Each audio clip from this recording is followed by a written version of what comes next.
A few weeks ago, I was at O'Hare Airport in Chicago, waiting for a flight, just doing what most of us do, scrolling through my phone, half paying attention to the world around me. And then something made me put my phone down completely. A woman walked through the terminal. She had to be in her mid-50s, maybe early 60s. She wasn't wearing anything flashy, no designer luggage, no runway outfit. She was dressed simply, moving at her own pace. But I want you to understand something. Conversations around her actually slowed down. People looked up, not in that rude, staring kind of way, but in that involuntary way your eyes move toward a fireplace in a cold room. Natural, magnetic. I sat there watching her for probably 2 full minutes, and then it hit me. I've been a clinical psychologist for over 30 years. I've sat across from thousands of women in my office, women in their 40s, 50s, 60s, 70s, and I have seen this quality before. I know exactly what it is. And I can tell you with complete confidence that what that woman had at that airport had absolutely nothing to do with her age, her clothing, or how she looked in any conventional sense. It had everything to do with how she inhabited herself. And that is precisely what I want to talk to you about today. Because after 3 decades of working with women, I've discovered something that runs completely against what our culture has been selling us about attraction and desirability.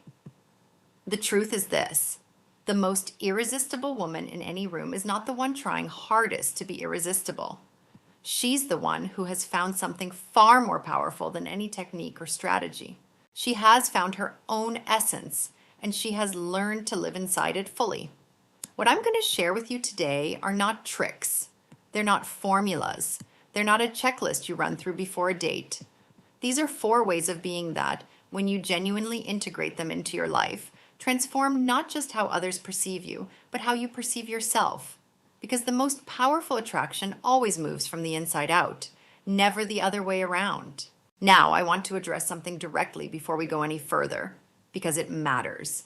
We live in a culture that has convinced women that attractiveness has an expiration date, that at a certain age, you're supposed to quietly step back, become invisible, or worse, desperately chase a version of youth that was never meant to be permanent. I hear this from women in my practice all the time. They come in feeling like the world has stopped seeing them, like something was taken from them without their permission. And I understand that grief. It's real. But I'm here to tell you, based on everything I've witnessed over 30 plus years, that this cultural narrative is not just wrong. It's exactly backwards. The women who walk into my office at 50, 60, 70 and fully embrace who they are, they develop a magnetism that their younger selves never had access to. I've watched it happen more times than I can count. And neuroscience actually backs this up. Our brains are wired to connect with authenticity. Mirror neurons, those remarkable cells that allow us to feel what others feel, respond more intensely to genuine presence than to performance. When a woman is truly at home in her own skin, when she's made peace with who she is, that internal coherence transmits. People feel it without being able to explain it. That's not magic. That's neurological reality. So, let's get into the first quality I've observed in these magnetic women. I call it the intuitive emotional dance. Now, I want to be clear about what I'm not talking about. I'm not talking about flirting in the way that word usually gets used. Calculated, performative, trying to get something from someone. What I'm talking about is something far more sophisticated. It's the ability to create moments of genuine connection that gets stored in other people's emotional memory. These women don't just have conversations. Every interaction they have is a small emotional work of art. Not because they're performing, but because they've learned to be completely present.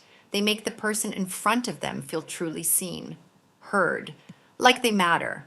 And I want to tell you, after 30 years of watching human beings interact with each other, nothing, and I mean nothing, is more attractive than that. Here's what this looks like in practice. It's the moment you lightly touch someone's arm to emphasize a point. Not because you read somewhere that physical touch builds rapport, but because your instincts know it's the right moment. It's the way you hold eye contact a beat longer than usual. Not because you're calculating, but because you genuinely find something interesting or beautiful in the person you're talking to.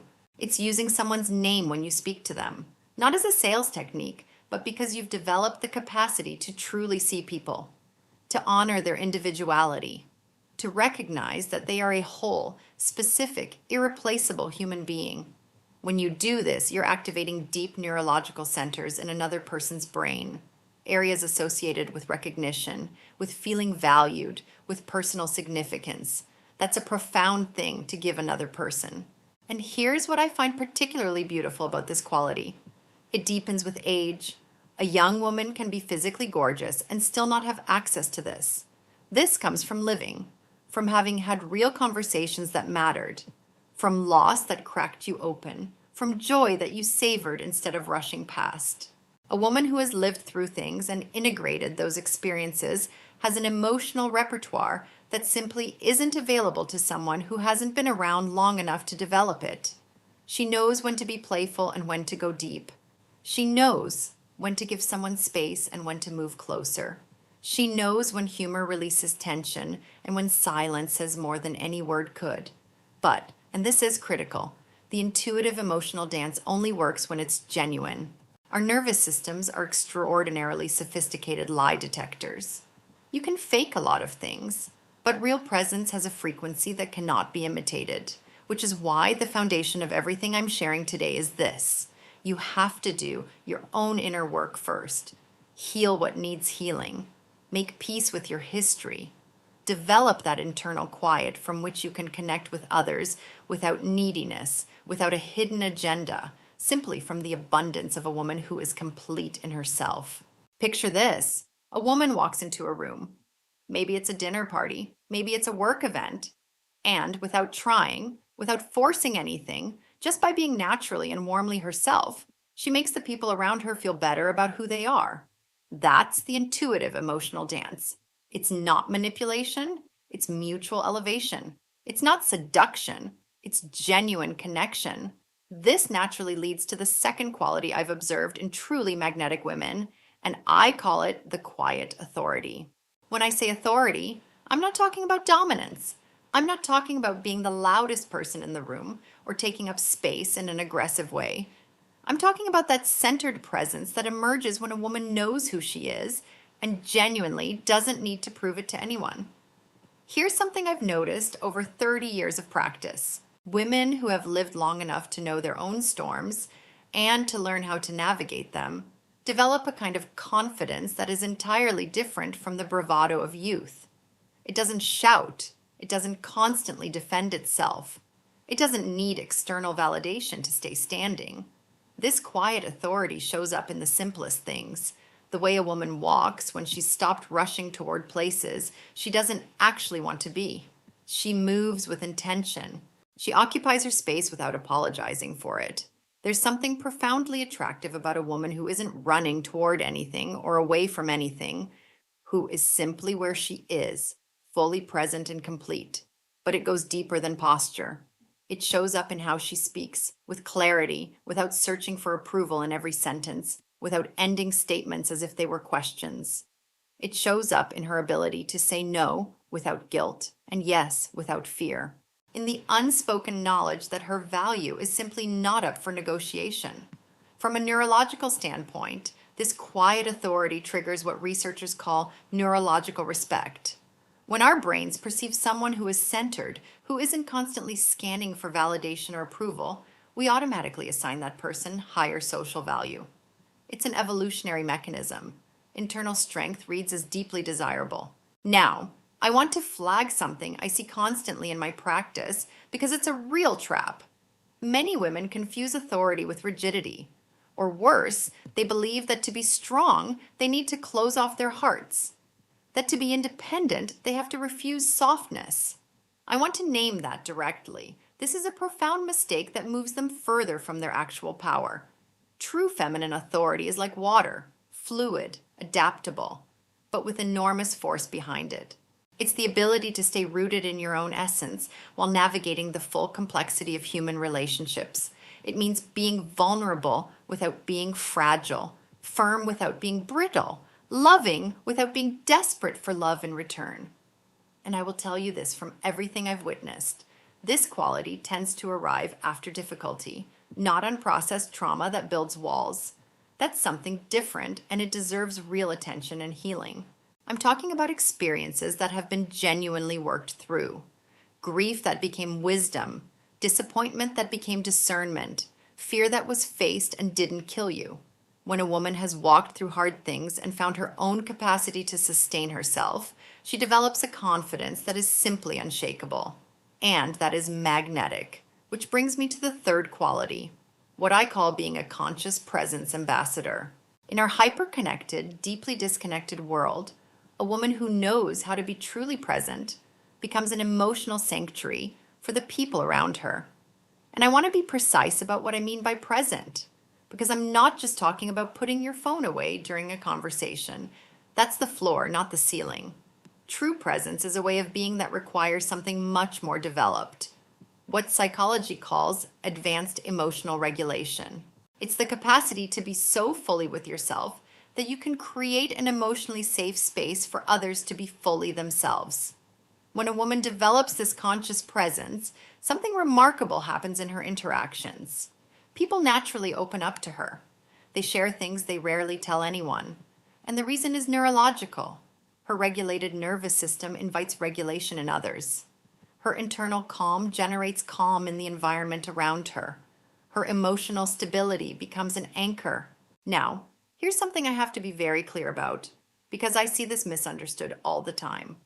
Being a conscious presence ambassador does not mean becoming everyone's therapist.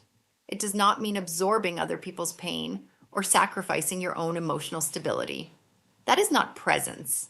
That is enmeshment, and it's exhausting. What I'm describing is something different. It's maintaining your center so firmly that you can accompany others without getting lost in the process. I've seen this quality operate in remarkable ways. A woman with this presence can walk into a tense meeting and, without saying anything strategic, begin to shift the energy in the room just by being grounded in herself. She can have a conversation with someone who is upset, and without giving advice or trying to fix anything, help that person find their own calm. That's not a trick. That's the result of deep inner work. Neurologically, what's happening is that when our nervous system detects stability in another person, it automatically begins to synchronize with that frequency. The brain essentially registers, this is safe. I can relax here. I can be real here. And that kind of safety, people seek it out. People want to be around it. People remember it long after the conversation is over. What I find particularly meaningful about this quality is how it grows with age. A younger woman can have moments of conscious presence, but a woman who has lived enough to understand the irreplaceable value of real connection, who has experienced the particular loneliness of being surrounded by people and still feeling utterly unseen, that woman develops a quality of presence that is transformative, not just for others, but for herself. But here's the thing. To be truly present for others, you have to first learn to be present for yourself. And that is the foundation of the fourth and most fundamental quality I want to talk about today. I call it full emotional sovereignty. Emotional sovereignty is the capacity to be the authority over your own inner world. To know, deeply, genuinely know, that your emotional well-being, your happiness, your sense of purpose and wholeness do not depend on external circumstances. They don't depend on having a partner. They don't depend on your partner behaving a certain way. They don't depend on approval from others, professional success, or social recognition. I know that sounds simple. It is not simple. This is arguably the hardest thing I work on with women in my practice, because it cuts directly against everything most of us were taught about love and relationships. From the time we were little girls, women are socialized to be accommodating, to derive our value from being loved, from being needed, from being chosen. The message is constant and it runs deep. You are most worthy when someone else decides you are. A woman who has developed full emotional sovereignty has broken with that conditioning. She understands that genuine love cannot grow from neediness. It can only grow from free choice. She's grasped that to truly love another person, she first has to love herself completely, not as preparation for a relationship, but as a fundamental act of self-respect. This sovereignty shows up in very concrete ways. It means having a life that you genuinely love, regardless of your relationship status. It means having passions, interests, rituals of self-care that are sacred to you, that belong to you entirely, that no one can take away. It means having built a relationship with yourself that is solid enough that solitude doesn't frighten you. In fact, you value it as space for reconnection and growth. In my practice, I've observed that the women who develop this sovereignty typically go through what I've come to call the revolution of no. They learn to say no to commitments that drain them, to relationships that diminish them, to expectations from others that don't align with their values. And in practicing those no's, they discover the freedom of their authentic yeses. Now here's the paradox, and it's a beautiful one. When a woman becomes genuinely emotionally independent, when she builds a full life on her own terms, she becomes extraordinarily attractive for healthy relationships. It's as if she sends a clear signal. I am whole. I am available for love that adds to my life, not love that fills a void. She stops attracting people who are looking to complete themselves through her and starts attracting people who want to share in her fullness. I've sat across from women who have done this work, women in their 50s and 60s who never imagined they could feel this way about themselves. And I want you to hear me on this. There is no age limit on this transformation. None. The women I've watched go through this process become more genuinely attractive, not in a superficial way, but in the deepest, most lasting way than they ever were in their 20s or 30s. And they will tell you the same thing. Now I want to take a moment to address something that came up in conversations I've had with women who've been following my work, because it matters and I don't want to skip over it. Some of you are listening to all of this and thinking, Dr. Kingsley, this sounds wonderful, but you don't know what I've been through. You're talking about presence and sovereignty and magnetism, but I have wounds that run deep.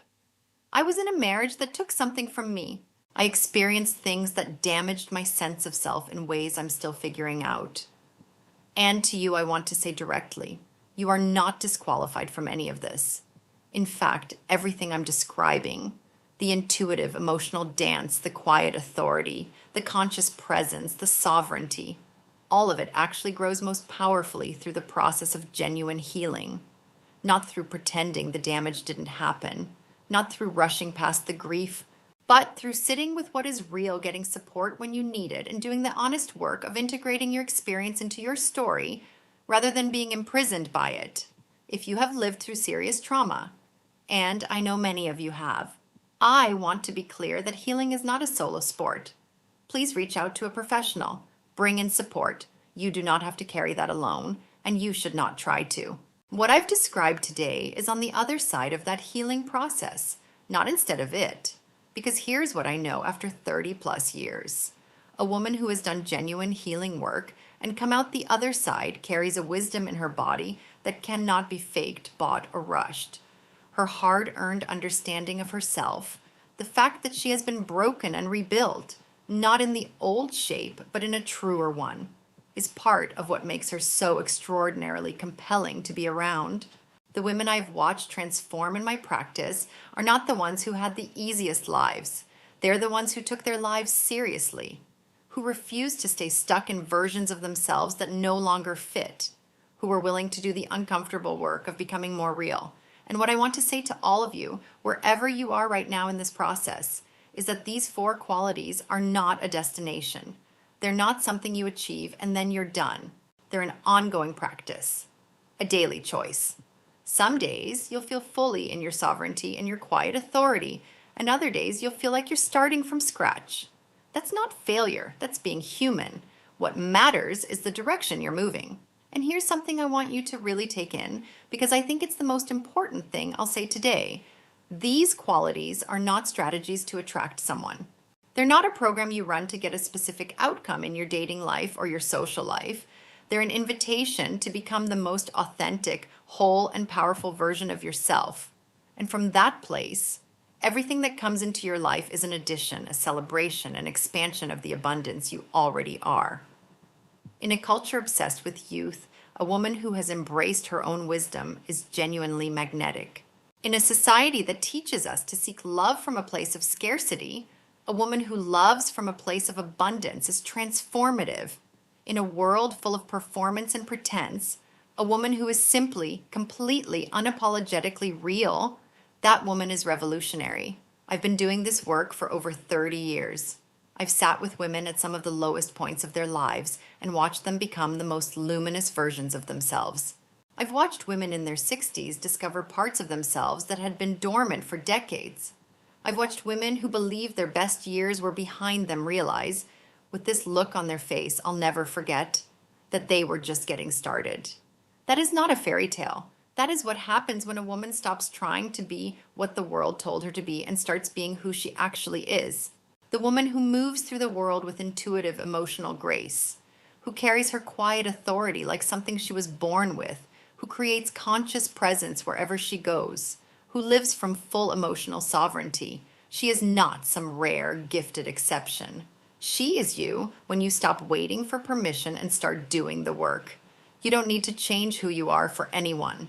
You just need to remember who you already are underneath all the layers of conditioning, of old wounds, of other people's expectations of you.